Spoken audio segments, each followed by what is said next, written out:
since I'm going out with her, it's time for us to get divorced. Take your daughter and get out of here. That's how it is. Sorry, Mrs., okay? With expressions and tones that seemed utterly devoid of remorse. My husband and his mistress, standing beside him, said so right in front of me and my daughter, a middle school student. And they brazenly put their arms around each other as if to show off. Lately, I somehow started to suspect my husband might be cheating, as his time of returning home became increasingly late. Hey, why have you been coming home so late recently? Stop nagging, I'm working overtime. Don't bother me when I'm this tired. Despite his answer, I couldn't believe he was really working overtime, especially as I could smell women's perfume on him. However, without conclusive evidence, I couldn't confront him. But then, one day, he brought his mistress home and told us to leave. From now on, it's just the two of us living in this house. That's right. This house and all its assets will be mine. My daughter and I packed our things and left the house, understanding that arguing was futile. I worried that showing my daughter her father's infidelity might have hurt her, especially during her adolescence. I apologized to her, but oddly, she smiled happily. We did it, Mom. Because those two are. My name is Rebecca Hansen. I am a working mother, working from home and living with my older husband, Andrew, and our middle school second-year daughter, Lucy. Lucy is right in the middle of her adolescence. And while she could be entering a rebellious phase, she hasn't shown any signs of it yet. She is always calm and cheerful, and being around her is soothing. On days without club activities, Lucy helps with shopping and dinner, growing up to be a kind child. She has even started to cook meals like pasta and stew on her own, especially when I'm too busy with work to prepare food. Lucy loves to talk, and during dinner, she shares various events of her day with me, such as club activities, plans with friends, and her growing interest in mathematics. Hearing this, I'm glad to imagine her enjoying her school life. However, she talks freely only with me. In front of Andrew, she hardly speaks, her expression stiffens, and her smile fades. She speaks only the minimum necessary. It's said that girls can become cold toward their fathers during adolescence. But I felt there was more to it than just a phase. Andrew hasn't been really involved in housework or parenting. Even when Lucy was younger and needed more care, Andrew would return from work and immediately seclude himself in his room, making no effort to interact with his daughter. I wish you would do a bit more around the house or spend some time with Lucy. I might be home, but I have work that I can't always put aside, you know? My appeals were met only with sighs, leading me to give up on asking for his help with household chores and parenting. Though Lucy's help has somewhat reduced the burden, my frustration with Andrew's continued indifference remains. Why doesn't Dad do any housework at all? He won't even wash his own dishes or tidy up the documents he spreads out in the living room. Yet, he tells me to make sure I clean up.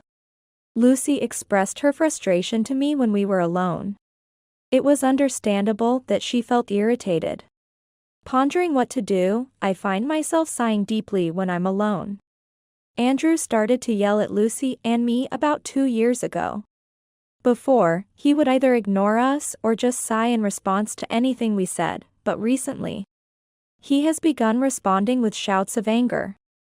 I find myself missing the times when he would just ignore us. Please, I need you to help out with the housework. You know, I'm getting very busy at work lately. To this, he would retort, what? I'm out working from morning till night, exhausted. You're always at home, so you should be able to handle it. He would yell with an intensity that brooks no argument, his eyes full of anger and his foot tapping with irritation. A menacing presence that leaves me speechless. Why has he become like this? He wasn't like this when we met. If he were, I would have never married him. We had something in common when we met. Both of us had lost parents. My parents died in an accident just as I was starting my career. Andrew's parents died of an illness, though he never specified which. His proposal was, since both of us know the pain of losing loved ones all too well, I think we can build a warm family together. I will never make you feel sad, so please marry me. During our dating period, he was very kind, and I thought I would be happy with him. That's why I accepted his proposal, but now I wonder. Instead of sadness, anger accumulates day by day. When it's just Lucy and me, the house is warm. But as soon as Andrew comes home and starts shouting, the atmosphere becomes tense and prickly. Of course, the thought of divorce has crossed my mind. But when I think of Lucy, I can't help feeling it's better for her to have a father.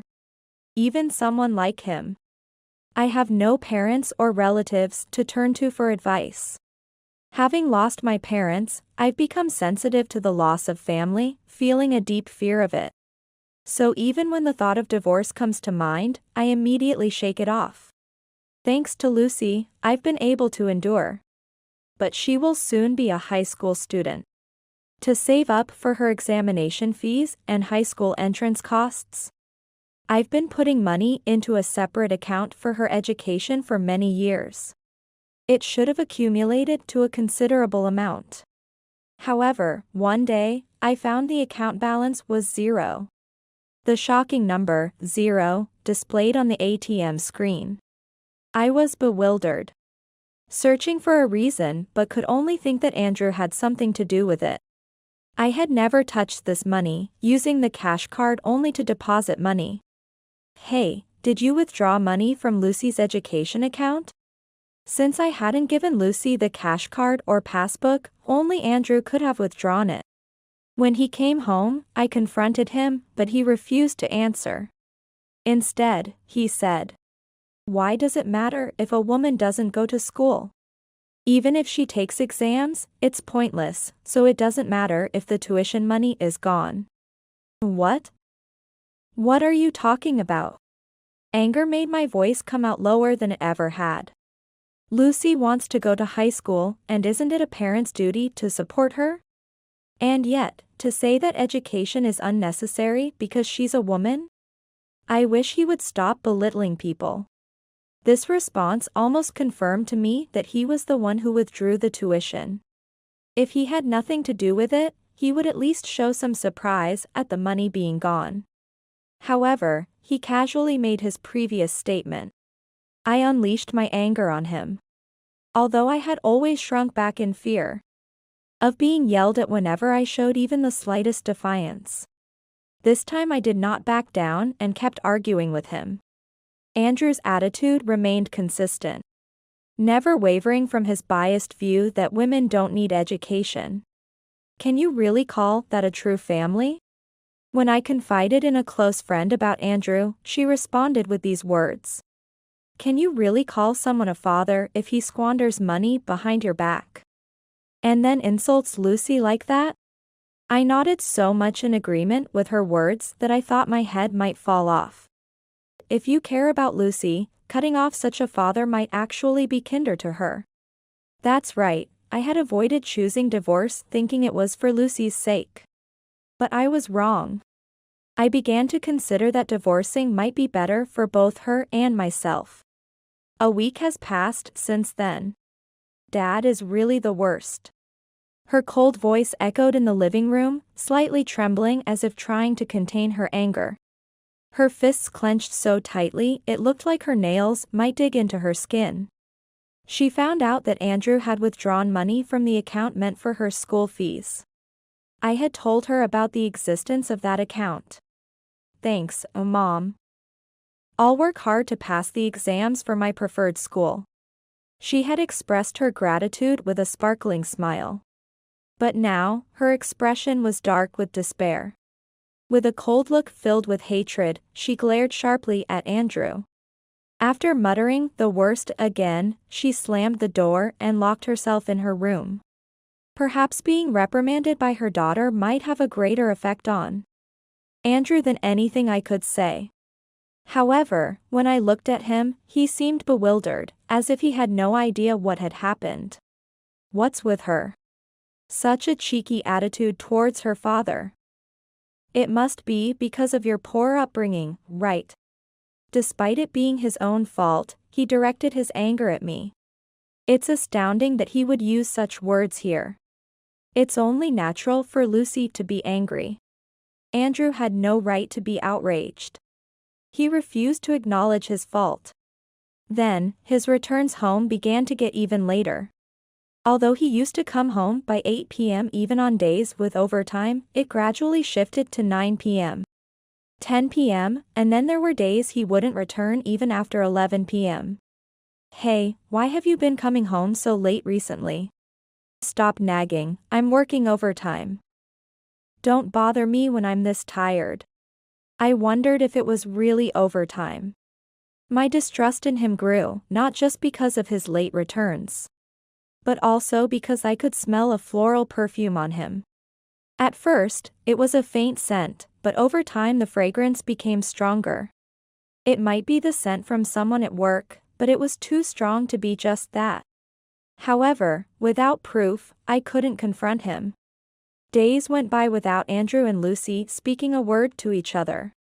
The gap between them, caused by the school fees issue, grew deeper. Then, one day, after a long while, around 7 p.m., I heard the front door open. Andrew had returned. Until then talking cheerfully, Lucy's expression vanished the moment he did. I felt something was off when I heard his footsteps approaching the living room, accompanied by a woman's laughter. His voice responded to her giggles. As he appeared in the living room, both Lucy and I were speechless at the sight of Andrew. We hadn't seen him smiling like this for a long time. And an obviously much younger woman was standing behind him. The strong perfume that wafted around her overpowered the scent of the dinner I was preparing. It was the same scent I had started to notice a while ago. Stunned, we looked at Andrew and the woman, while they were wearing a relaxed smile. "Excuse me, but who is this?" I asked tentatively, and they turned towards each other, smugly putting their arms around one another as if to flaunt their relationship. "This is Stacy Hill. We're dating. That's how it is. Sorry, Mrs., okay?" With a drawn-out voice, Stacy made an irritating remark. Her expression and tone suggested she didn't think she was doing anything wrong. My suspicion that Andrew might be cheating was unfortunately confirmed. "So, we're getting divorced. Take Lucy and get out. Don't be silly." Did he bring Stacy back just to have this conversation? Lucy glared at Andrew and Stacy in turn, with eyes full of intense anger. "You can't just suddenly say something like that. Aww. Andrew doesn't have feelings for you anymore, ma'am." Her way of calling me was a real shock to me. Indeed, I'm in my early 40s. Perhaps to someone in their 20s like Stacy, I might appear that way. But I felt anger at being looked down upon by someone engaging in an affair. "Just so you know, I'll be demanding compensation from you." "Why would you demand it from me? It's absurd for me to pay when they are the ones who cheated." "Why?" "Because you and your daughter neglected me. It's compensation for hurting my feelings." Andrew spoke brazenly and frivolously, presumably referring to our complaints about him misusing the education funds. But that was entirely his fault. So hurry up and leave. Stacy and I are gonna live here from now on. That's right. This house and its assets will be mine. Lucy and I quickly packed our belongings and left the house. A friend agreed to let us stay with them. "I'm sorry, Lucy. It's my fault for clinging to someone like him for so long, causing you distress.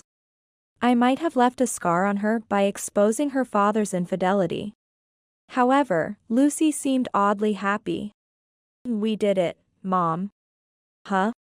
Confused by her words, I looked at her closely. Then, she whispered something to me.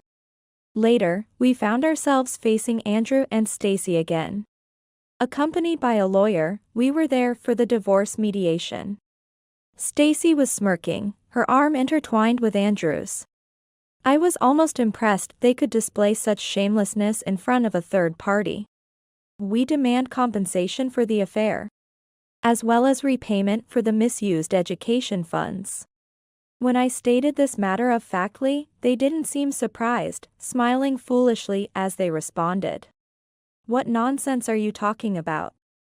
Do you have any proof that I used the savings? Yes, I have one right here.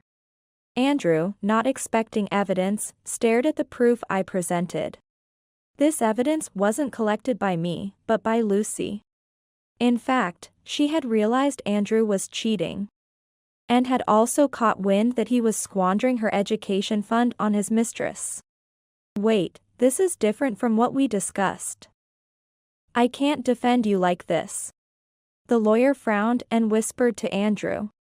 Though they thought they were being quiet, their voices carried clearly to me. They must have planned to blame me for the divorce with false accusations.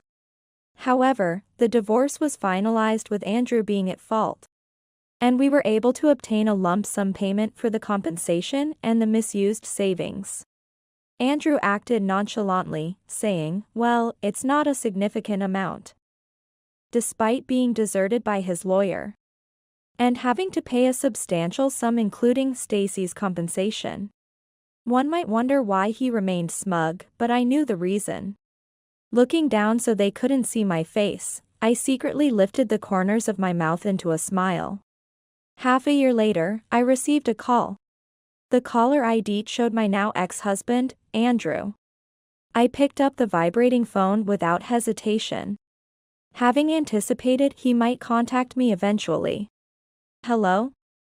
How are you doing? How am I doing? Thanks to you, I'm in a mess. It was certainly not my fault. He was merely facing the consequences of his own actions.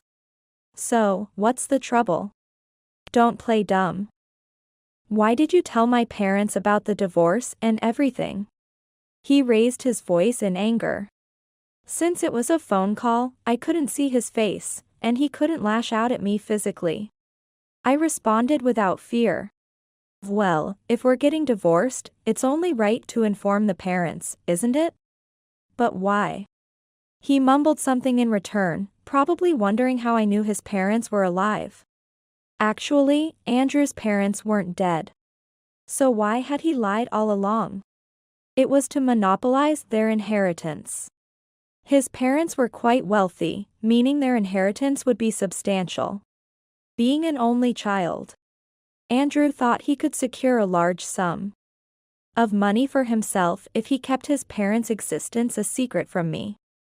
He also hadn't told his parents about his marriage. During her investigation into Andrew's affair, Lucy discovered and informed me that his parents were actually alive. Lucy had been sneakily checking the phone book and making notes of her grandparents' contact information, seizing the moment whenever Andrew was in the bath. Dad had them saved under a dad and a mom, so it was easy to find. Lucy was smiling proudly. Then, I secretly called his parents to explain everything. Of course, they didn't believe me right away. What? Andrew was married. He never showed any signs of that to us. However, with persistent explanation, I managed to convince them. Rebecca, if there's anything we can do, please tell us. I leaned on his parents, prepared to ask for their help if Andrew made a fuss during the divorce mediation. But unexpectedly, he complied with our demands for compensation without issue. He planned to ask his parents for money. The funds Andrew used during the mediation weren't from his savings, but borrowed money. His money had nearly all gone to Stacy, his much younger mistress whom he couldn't resist spoiling. Whatever Stacy wanted, whether it was jewelry, clothes, or dining at fancy restaurants, Andrew was willing to provide. Marrying Andrew seems like it would lead to such a happy life. While Stacy was pleased, Andrew was far from calm internally, knowing her demands would continue. Yet, he had no money left. Then, he remembered his parents, thinking they could bail him out if necessary. However, life is not that easy. Once they learned everything, his parents disowned him. Not a single penny of the inheritance will go to you. It will go to Lucy. After the divorce was finalized, Andrew showed up at his parents' home, only to be met with this declaration by his father. He had lost everything after the divorce. He was fired from his job after debt collectors harassed him. Stacy also disappeared after quitting her job, likely due to Andrew's debt. With his parents cutting ties, Andrew had no one left to turn to. That's when I had a bad feeling. Just when I thought it was merely a call filled with complaints, I found myself bracing for the possibility that he might actually propose remarriage. Please, will you marry me again? Then I wouldn't have to pay you compensation for the affair, right? As expected, I rubbed my forehead in frustration and deliberately let out a loud sigh, audible enough for him to hear over the phone. He probably thought that by remarrying me, he could avoid compensation payments and possibly reverse his disinheritance. But there was no advantage for me in this. After all he and Stacy Hill had put me and Lucy through, the nerve of such a proposition was astounding. Where are you now? I'll come over so we can talk. Don't come. Besides, we've moved. I cut him off sharply, and for a moment, Andrew was at a loss for words. If you try to find out our address and show up, I will call the police. I will never remarry you. You've made your bed, now lie in it. With that, I hung up without waiting for a reply. Later, he appeared at our place once, seemingly underestimating my resolve to actually call the police. However, my threat was not idle. The realization that I was serious must have hit him when I called the police, as he never showed up again. Having overcome the significant ordeal of her father's infidelity, Lucy successfully passed her entrance exams. Invited by my in-laws for a celebration, we enjoyed a feast together. Congratulations on your acceptance, Lucy. You've done well. They praised her warmly, making us feel incredibly welcome. Despite initially being nervous, Lucy soon began to engage in conversation, smiling. Rebecca, this is just a suggestion, and you can refuse if you don't like it, but... With this preface, my in-laws proposed the idea of adoption. For me, who had lost parents, it was an incredibly attractive offer. Lucy had also grown fond of them. Believing we could find happiness living together, I accepted their proposal. Now, Lucy and I are spending our days peacefully with our new family.